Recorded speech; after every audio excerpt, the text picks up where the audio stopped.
It's deja vu all over again. We just watched the same game 1 week apart. It's time for one final therapy session. Let's get after it. This is Tyler Hansbrough, and you're listening to Locked On Tar Heels. You are Locked On Tar Heels, your daily podcast on the UNC Tar Heels. Part of the Locked On Podcast Network, your team every day. Hey there, what's up? It's Friday, March 21st, 2025. Welcome into this final live postcast edition of the Locked On Tar Heels podcast of the 2024-25 season. It's the only daily North Carolina show out there. I'm your host, Isaac Schade. You're joining me at the place to get your Tar Heels content every single day. Yes, even all throughout this offseason, all summer long, I will be with you every day so that you get your daily dose.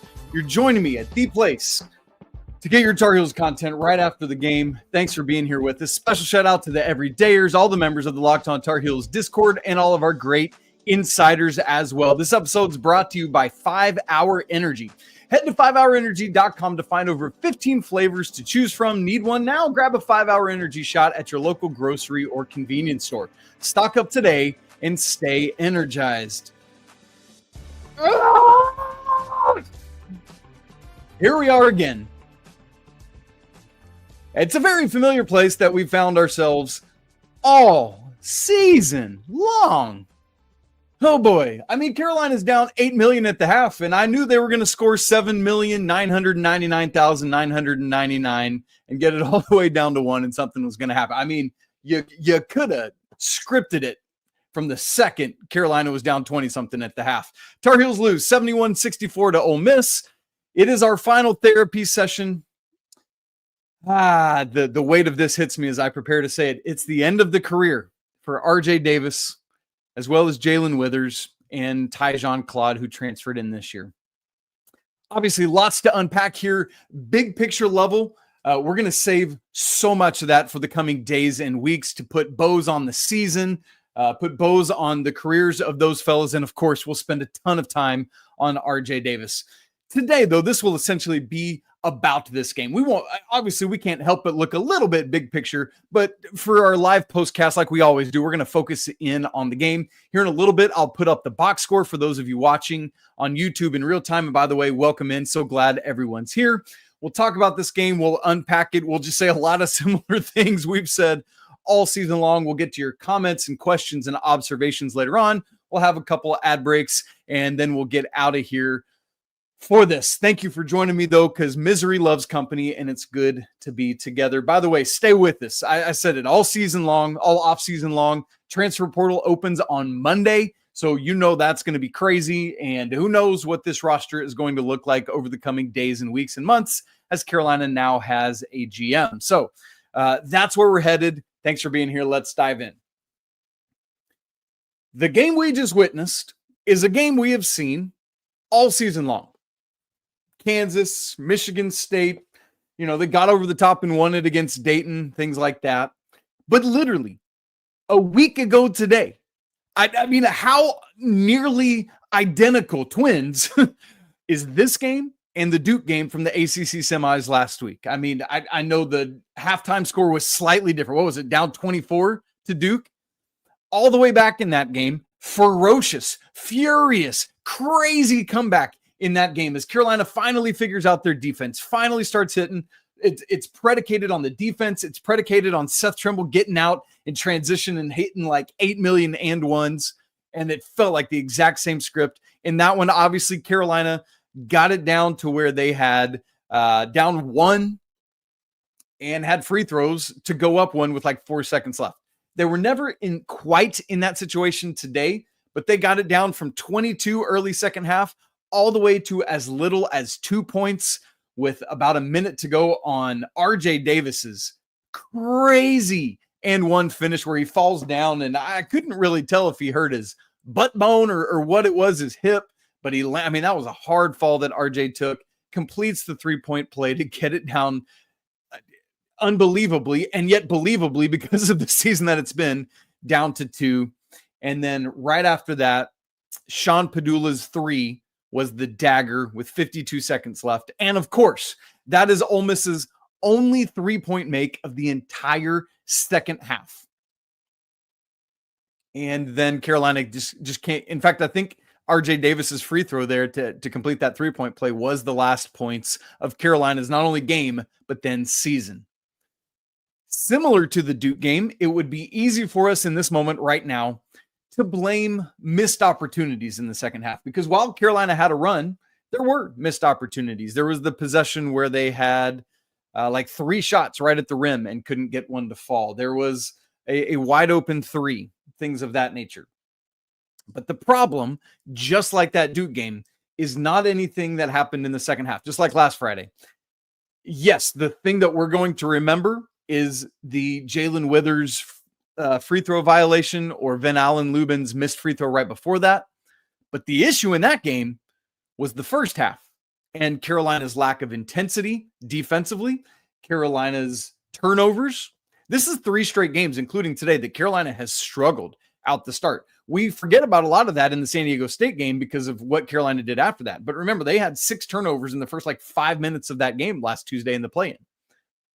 This was it again. And so yet again, the first half today was the issue. Carolina's inability to guard, as Ole Miss took wide open 3 after wide open 3 in the first half.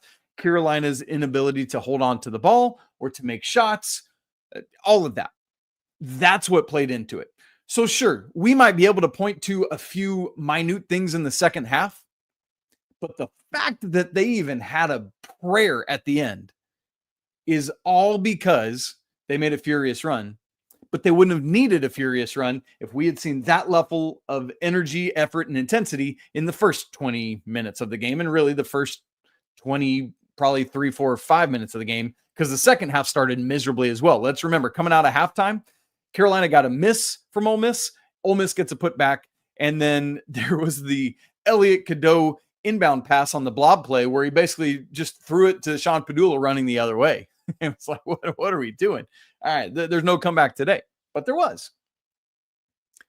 And gosh, there was the Drake Powell opportunity right after the Padula. What a great play for Carolina to get Drake Powell a look.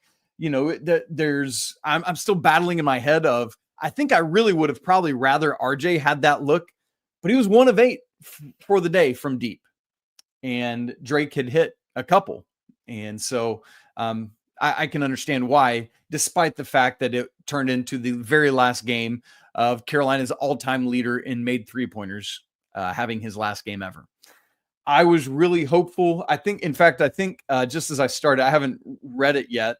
I think my mom and dad my dad just says, we know it's not how life works, but we wanted to see RJ go out in a blaze of glory. And Dad, that's so well said, right? How neat would it have been? Carolina's down to Padula. Let's say Padula misses that wing 3 and RJ hits a 3 to win it or something like that, right? That's the storybook ending. That's what you're hoping for. It just didn't happen. It didn't happen. And that's sports. But Carolina dug their grave again in the first half, and it didn't get there. I tweeted this at halftime, and I want to say it in this space too, because I think it rings true despite Carolina's second half push. I'm just going to quote what I said here because I liked, every now and again, I'm like, I like how I said that. Not all the time, but every now and again. So I want to say this. The dichotomy of UNC's dynamic performance versus San Diego State in the play-in game contrasted with the flat first half performance versus Ole Miss in the first round today is the unfortunately perfect encapsulation of the Tar Heels' inconsistent season. The only consistency has been inconsistency, right? And that's what we've seen from Carolina. Now, to be fair, throughout this streak where Carolina prior to today had won 9 out of their last 11, it had been rather consistent. But season long, if we zoom back out, it wasn't. It was not. And so to look back to Tuesday and the dominant performance against San Diego State, and to overlay that with today's particularly first half performance, it's just that's the 2024-25 season in a nutshell, right? When we look back on this season, these 2 games that have ended the season will be the perfect summation of it. And here's the thing for me. I can handle going out. I can handle a season ending when you play well and you just lose to a better team who had a better day in a close game. But to just no-show after Carolina had fought and clawed and scraped to get into the tournament at all just sucks, man. And for that to be RJ Davis's last game, that just sucks. God, it's so disappointing. And I know the second half was not a no-show. But my friend, I have a friend, Steve. We text quite a bit. He'll message Steve. I don't think Steve minds me saying this. Steve gets really worked up, and he'll just message me a string of texts, getting all frustrated and upset, and I just kind of chuckle and laugh. But one of the things Steve said to me, let me see if I can find his text, because I liked how he said it, and I think it's appropriate for today. He said to me, "I'm so nervous. I just hope whatever happens, the Heels play hard every one of the 40 minutes." And I love how he put that. Thank you, Steve, for how you said that. Because Carolina played really hard for probably 18 of the 40 minutes. And against, look, credit to Ole Miss. This defense is everything we heard it to be. I know there's been some points in the season when they haven't had that defense, but it showed up today. And Carolina was incapable, particularly in the first half.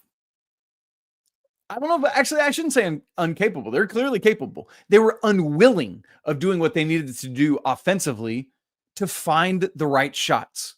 There was settling for mid-range, settling for threes without moving the ball. And I mean, from the very first possession where Elliot, and this is not just about Elliot, I would have said this about whoever did this, but from the very first possession where Elliot Cadeau just settled for a three-pointer without much movement, I was like, oh no, is that the day it's going to be, right? Sometimes you can just feel it right out of the gate. And then Carolina's inability on the other end, and that was that. So much more to say. Want to look at some of the things. There were some good things that happened in this game. Look back at unfortunately being able to see this coming a little bit. Thanking the guys who have ended their career, and talking about Jalen Washington stepping up and showing great heart as the front court was decimated early in the second half. So we're going to get to all of that and more coming up here in just a second. Right after I tell you about our friends at Nissan. Look, we're all about the stats here at Locked On. If you follow Locked On Tar Heels or Locked On College Basketball, you know I'm a stats guy, man. I love my numbers, and I love how it helps us tell the story of basketball, because numbers don't lie. And when it comes to the all-new Nissan Armada Pro 4X, the numbers are on an MVP level. With the ability to tow up to 8,500 pounds, it can quite literally carry the whole team, plus the gear, wherever it is that you need to go. It's powered by a twin-turbo V6 engine, delivering the strength and performance to handle highways, back roads, and everything in between. And with room for up to 8 people, the Armada Pro 4X is built for big crews, big adventures, and even bigger memories. So whether you're exploring off-road trails or you're just rolling up to the arena, the Armada Pro 4X brings power, versatility, and style wherever it is that you go. So take your adventures to new heights in the all-new Nissan Armada Pro 4X. Learn more today at nissanusa.com. Okay, we're pulling up the box score as we get going back here in this thing. On today's show, if you already listened to today's full Locked On Tar Heels, I asked a couple questions right out of the gate. And it kind of goes back to our conversation we were just having in the first segment. Is Carolina going to be able to maintain their intensity and high-level basketball from the play-in game? The answer was no. Will Carolina once again, and this is part of it we haven't talked about yet, will Carolina once again be able to dictate the terms of engagement? I often talk about this, like, who is the aggressor? Who is the team saying, here's how this basketball game is going to go. Here's going to be the game script. You're going to play the way we want to play. On Tuesday against San Diego State, the answer to that was the Tar Heels. Today, it was clearly Chris Beard's Ole Miss team. I love how Adam Lucas said this in his article after Carolina's game on Tuesday night. He said, quote, Tuesday's satisfaction can very quickly be Friday's disappointment if they are less focused against Ole Miss than they were tonight. And unfortunately, Adam's words proved prescient today. Very satisfied Tuesday. Very disappointed today. And that's how quickly it can turn if you are not completely locked in. This is the end of the career for RJ Davis, for Jalen Withers, for Tyjon Claude didn't, unless I missed it, didn't get into what turns into his final college game. Yeah, I don't see his name in the box score there. Look, we'll talk RJ in a second. We first got to talk Jalen Withers. I just hate it for him that his career ends this way. And that, I mean, you don't like a lot of times on a tweaked ankle, you'll see it bend out. It was like when he planted, his ankle bent inward. It was so odd. I worry because of that about the structure of it, like what happened structurally inside his ankle. You often hear doctors use that term, like the structural integrity, like if a knee goes the wrong way in a non-contact thing, you talk about the structure of it and how that played out. I'm nervous that is some kind of ligament issue or something like that. You know what I mean? And so just gutted for Jalen Withers to not get to finish his final game of college basketball and to, be sitting back in the locker room, not even be out on the bench with his team. I just know that hurts, especially, I mean, it's just the way he's ended, aside from today, his career has been so admirable, right? He could have packed it in. He could have given up and said, I'm done. I'm not getting the playing time I want. I'm not producing the way I want to. But man, I think there's something to be said for somebody that shows that level of character to stay in and connected with the team and show up when his team needed to. I feel myself getting a little emotional as I'm talking about it. I think part of that is because I'm 41 years old and I'm at that age now where I'm like, I feel like, a proud parent or uncle or something with stuff like that. I look at my own kids when they're successful. And success isn't defined all the time by wins and losses. Success is defined by, did you show up? Did you show character? Right. And I feel like that's what Jalen Withers has done. Right. And I'm just so grateful to him. And I'm thankful that he had those opportunities. And I just gutted for him that things ended this way. I'm glad though, that he was able to have that really strong performance against San Diego State on Tuesday night so that the lane violation wasn't the end of his career. For RJ, man, obviously we're going to unpack him more fully, but you hate, again, that he goes out, had a phenomenal performance Tuesday night. In this one, just doesn't have an efficient game. Yes, 15 points, but he needed 17 shots to get there. 1 of 8 from beyond the arc. Remember, his season ended last year going 0 of 9 from beyond the arc. Missed 2 free throws in this game, including the front end of a 1-and-1 in the first half. Had 3 rebounds, 3 assists, no turnovers, and a steal in 37 minutes. So, look, again, we're going to talk more about RJ Davis. I said this on Twitter already today, right after the game ended. My favorite stat about RJ Davis and his career is not the fact anything to do with his points or threes or free throws or assists or anything else.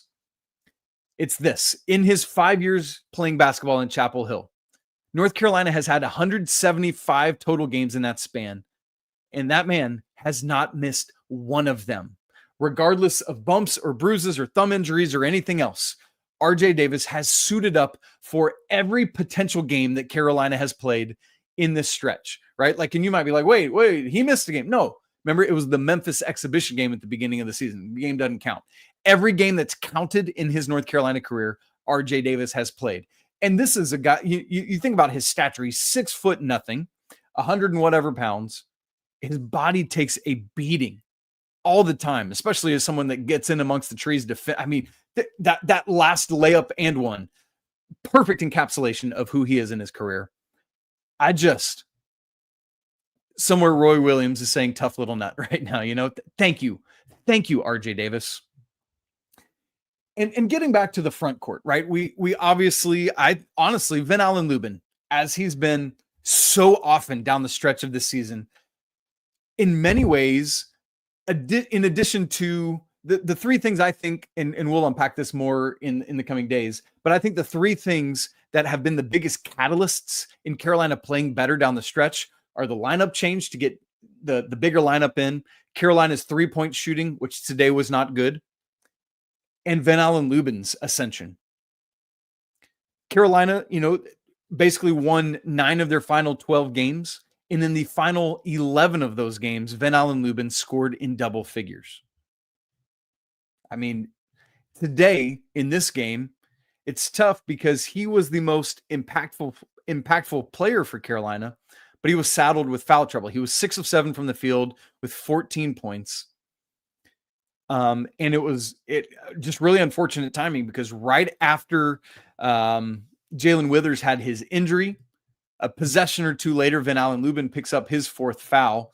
And at that point, and I want to get this right because I want to catch what the score was at that point. Ven-Allen Lubin, 14:49 was when he picked up his 4th foul. And at that point, with 14:49 left in the game, Carolina is down 17. So they had started coming back a little bit. And at that point, here comes Jalen Washington. And I got to be honest, I put this on Twitter. Jalen Washington got straight up bullied in the first half by Malik Dia.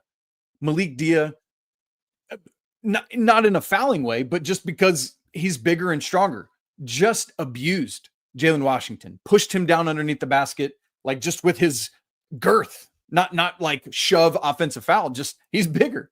J-Wash is not strong enough to deal with Malik Dia. And 2 different buckets in the first half, J-Wash got pushed under the bucket and then pushed down, and Dia just scored. Second half, there was another time earlier in the second half where something else happened that was like that. And then J-Wash, out of necessity, has to come in because Jay Witt's hurting in the locker room and Ven-Allen Lubin's on the bench with 4 fouls and still 14 minutes to go. I remember thinking to myself, this is going to go from bad to worse because J-Wash has been bad today. But man, Jalen Washington stepped up in a major way, and we need to salute him because if it was not for his efforts, Carolina, like he was a critical part of this comeback. He had, I remember that when he got pushed under the basket again, he ended up blocking the shot. He chased down an important offensive rebound in the corner right in front of Carolina's bench, which led to, if I remember correctly, the Elliot Cadeau 3 out on the wing that got it down to 10 for the first time in the push. He had a vicious like tomahawk dunk that got it to either 6 or 4 as Carolina was making this push, and just had other plays that kept Carolina connected until they could get under 4 timeout and get Ven-Allen Lubin back in the game. He was tired and exhausted. And I just want to say, Jalen Washington, man, proud of you for what I said about Jalen Withers season long, for your story arc in this game of getting bullied in the first half, but then showing up when your team needed you most, man. That was big time effort from Jalen Washington. A whole host of things went wrong in this game. The one I want to point out, or a couple I want to point out, but the one I want to specify first, and then we'll get to some comments, was the rebounding. A lot of times you expect things to go a certain way in certain games. Coming into this game, Ole Miss had the worst rebounding margin in the entire NCAA tournament field. They came in 300th in the nation in total rebounds per game. I mean, just bad rebounding team. At the half, they were up 21-12 on Carolina in total rebounds for the game. They finish out rebounding Carolina 40-34. Let's look at the breakdown of offensive rebounds. Tied at 9. Great. So ultimately it was defensive rebounds where Ole Miss had the lead, but funny enough, Carolina led second chance points. So that's really what you're looking for. What do you do with the offensive rebounds you get? And so Carolina won in that regard, but it should have been like Carolina should have won the rebounding battle. They got out-toughed in that regard. I thought there were a lot of rebounds that they could have gotten to.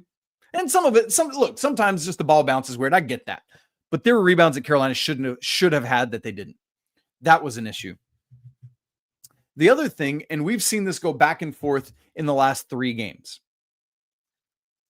Against Duke a week ago today, Carolina really struggled from beyond the arc, making just 3 threes. Elliot Cadeau had all 3 of them. They struggled at the free throw line, did not shoot well at all.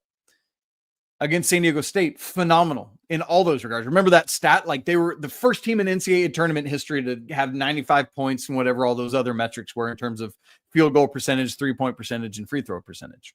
Like otherworldly good. And then came crashing back down to earth today. 5 of 24 from beyond the arc for 20% Carolina shot today from 3.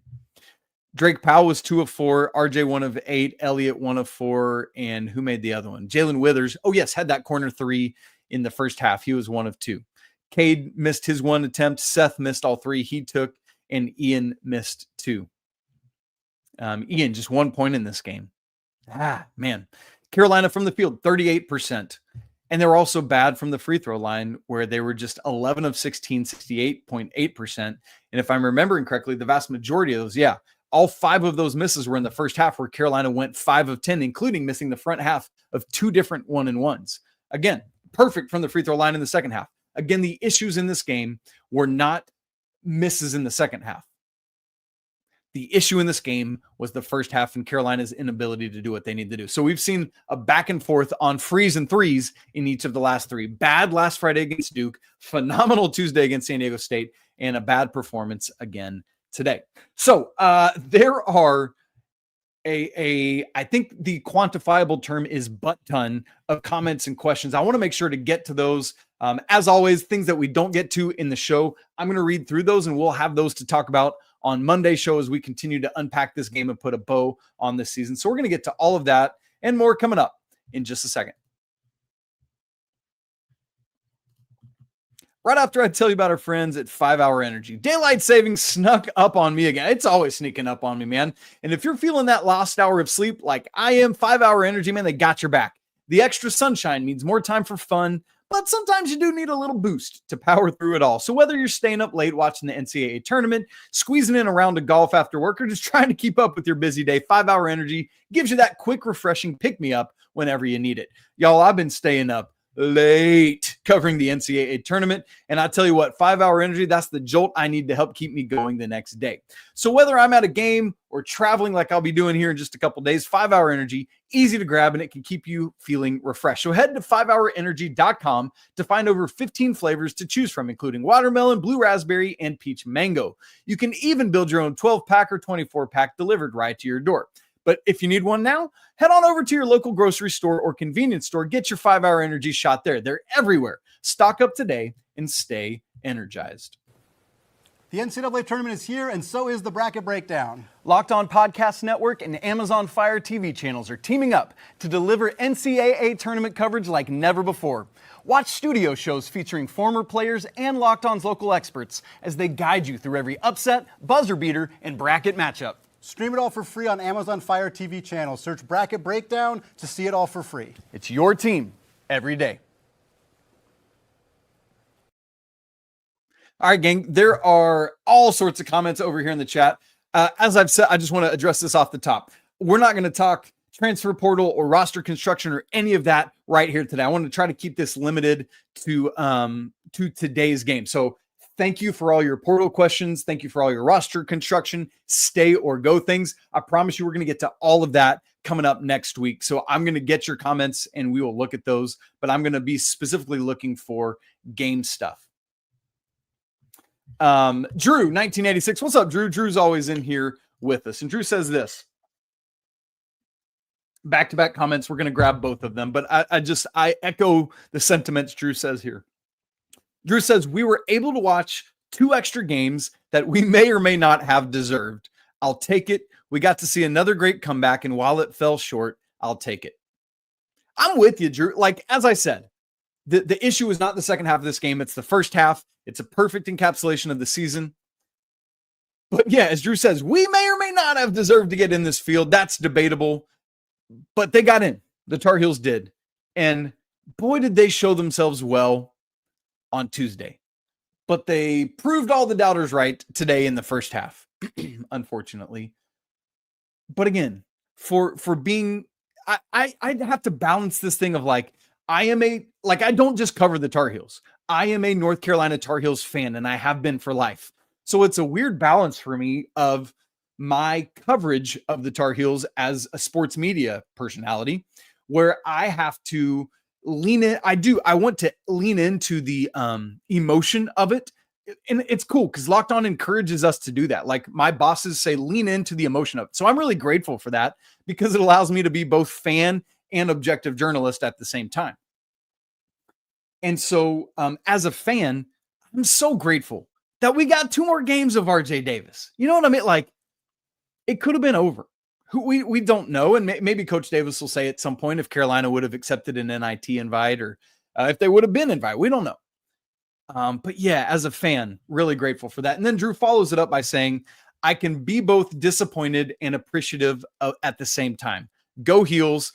On to the Diamond Heels. The North Carolina Belichicks. Nice, Drew. And looking to next season. And so, yes, let's say this. A couple things here. As a fan, I think it's important to be able to hold both of these things that Drew has said here true. I am so sad right now. Like, I feel awful. I hate the end of a season because it's just like graduation day where it's this hard cut and you've been on this ride and it's like, crud, it's over before you know it. It's ripped away from you. And while it's not the season any of us wanted, I am wildly appreciative of the coaching staff, of the players who give their heart and soul and blood and sweat and tears day in and day out, the managers, every part of the support staff. And I think that's something that as fans, we have to be able to do. I understand frustration. I understand it. But it's not productive to just yell and scream into the void. So be disappointed, but we got to be able to be appreciative at the same time. Drew, thank you for putting that in front of all of us. And yes, also as Drew said, you guys, we will continue to cover all the Carolina sports. The Diamond Heels are in action. The lacrosse teams are going. Tennis, golf, so the softball team, all of this. The women play coming up against Oregon State and then hosting in Carmichael, right? Like it's going to be great. Hopefully they can go on a nice little run here as a 3 seed. Hopefully the Diamond Heels will be able to put together a nice run like they did last year. And we'll cover that a ton. Baseball is my first sport and the sport I'm able to actually talk about the best. And so if you love baseball action, man, stay here with us. And as Drew said, the North Carolina Belichicks, baby, it's going to be a crazy offseason. We'll get ready for football and all that. So Drew, really appreciate your insight there. Yes. Man, lots of good stuff here. Debbie Barker says, the play-in game was the best game of the season. I really enjoyed that.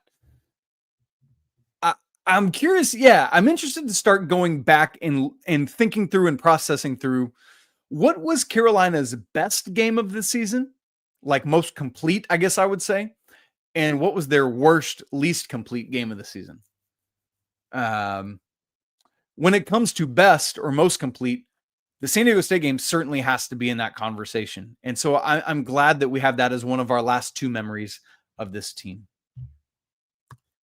Brandon Willis. What's up, Brandon? Brandon's often in here with us saying, and he says, these guys didn't look ready to play at all. Did the whole team decide to stay up all night drinking? 3 question marks. Obviously, whatever. I don't know how a team can just not show up and be locked in. Obviously, I think they feel like they were probably locked in. But it's like whatever they had on Tuesday night. And honestly, the guys on Tuesday night were very sloppy out of the gate. Let's remember that. They were hitting shots, though, and that was the difference between Tuesday night and this afternoon. But it's like, what? Why wasn't it there? It's very, very difficult. 27 Bruh Pod says, I'm crying for RJ. When I first started watching college basketball at 9, RJ Davis was here, and he's the one who was always my favorite player and has always been here. I love RJ more than any other athlete. Thank you for sharing that, 27 Bruh Pod. Like, these are the things. Later this week, what we'll do is I'm going to start asking everyone to just send in your RJ Davis stories, your Jalen Withers stories, if you got some, if you got some Ty Claude stories, for the guys who are graduating and moving on. I always like to do a show or at least a segment or 2 where we just share memories. And so you can send those in the Discord. If you're in there, you can email lockedontarheels@gmail.com. There's multiple emails in there that I need to get responded to. It's just been a crazy season. You can DM me on Twitter or Instagram or whatever. But it's like these things, right? This, again, be frustrated all you want, but these are human beings who have been part of our lives. And in the case of RJ Davis or Armando Bacot last year or Leaky Black the year before, for literally half a decade of our lives. So I'm assuming, bro, Pod, that you're 14 years old right now, right? And man, I remember when I was your age. I was 9 when Carolina won the 1993 national championship game. And that game was part of what cemented my Carolina love. And so I feel exactly what you're saying, buddy. I hear you.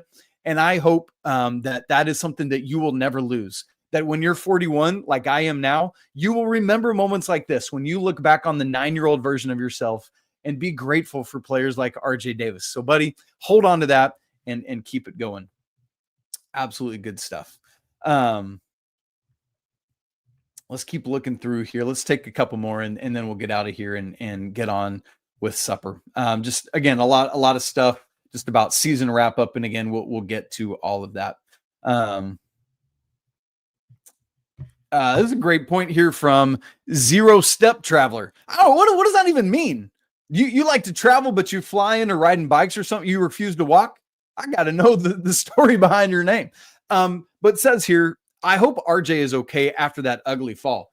Y'all, RJ was the physics of getting that ball off the glass to somehow fall. I saw when you see the angle, like from the opposite side, you see the media members behind RJ like go, whoa! Like they were all as shocked as we are with that. And so, I mean, he was down and hurting. Obviously, thankfully, he doesn't have to get up and play another basketball game 2 days from now. And so, I don't know how much of an update we'll get on him. I'm sure we'll hear something if there's anything big time, but I don't know, and as we record, I always try to hop into these quick. So I never hear Coach Davis's post game before we get going. So I don't know, a couple of people are asking like, about any updates on Jalen Withers. And I don't know as of yet. So Jan has a question. I'm not going to get to this right now, but Jan Ennis is asking a question about the assistant coaches. That'll be part of off-season stuff as well, for sure. So keep looking here. Lots of just postseason wrap-up stuff. And so we might need to be done. Brandon asks a great question. Why do Hubert Davis teams miss so many layups and dunks? Man, I don't know. But this was a struggle in the first. Now, part of this, let's recognize this. We got to say it. There are two teams on the basketball court. Ole Miss's transition defense is really, really good. I don't think I had studied their defense a lot, prepared for it. Their no middles defense that funnels you to the sidelines and to the baseline, and it's a struggle.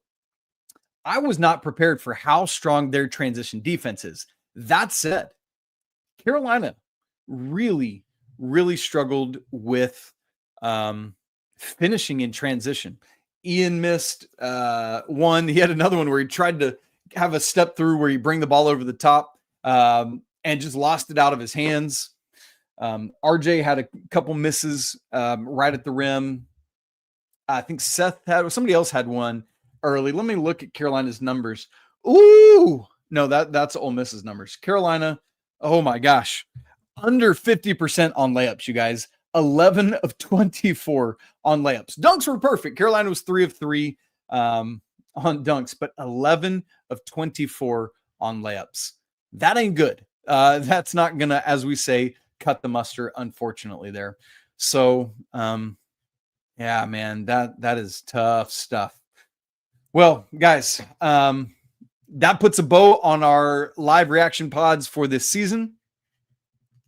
Obviously we'll do it sometimes with baseball as the Diamond Heels keep going and some other stuff. But I want to say from the bottom of my heart, how grateful I am to every single one of you, whether this is your first time tuning in or you've been with me every step of the Locked On Tar Heels journey or this season's journey, or even my sports media stuff before I was podcasting. Like I get to do what I get to do because of you, and that is never lost on me. I hope you hear the sincerity with which I tell you how grateful I am for every one of you. Even those of you, like, legitimately, there are people that hop onto literally every video we post of Locked On Tar Heels and have negative comments.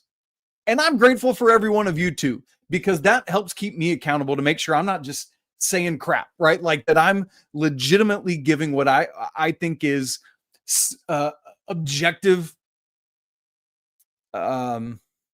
looks at what Carolina is doing, whether football or basketball or whatever it is. Sometimes I'm going to be subjective again because Locked On asks us to lean into the fandom of it when it makes sense to do so. But so for every one of you, thank you. Thank you for being here with me. To these Tar Heels, to the ones that are done because they're out of eligibility, we thank you. To those who are done because they're moving on to the NBA, whether that's Ian Jackson or Drake Powell or anyone else, thank you. To those who will end up transferring, thank you. And to those who will be back, thank you. You know, like Seth Trimble, man, you came back to school. You came back to Carolina. And this team is what it is in large part because of you and your tenacity and your athleticism and just the person that you are. Thank you, Seth Trimble. And so we're going to do a lot more of that in the days and weeks to come. You guys, losing sucks. The end of a season, it is hard to take, especially when you lose like this. You thought you had no-showed the game. You fight all the way back and then just can't get over the top. Again, perfect encapsulation of what the entirety of this season was. But that's it. So again, stay with us. Transfer portal opens on Monday. Y'all, it's crazy. The transfer portal shows where we're talking about stay or go decisions for the guys, where we're talking about rumors of who Carolina is talking to. Those are the biggest shows of every year on Locked On Tar Heels. So make sure you don't miss out on any of that. I know we're all bummed together. Again, thank you for being here. And I do want to say that it's still always a great day to be a Tar Heel. Truly, truly, I believe that.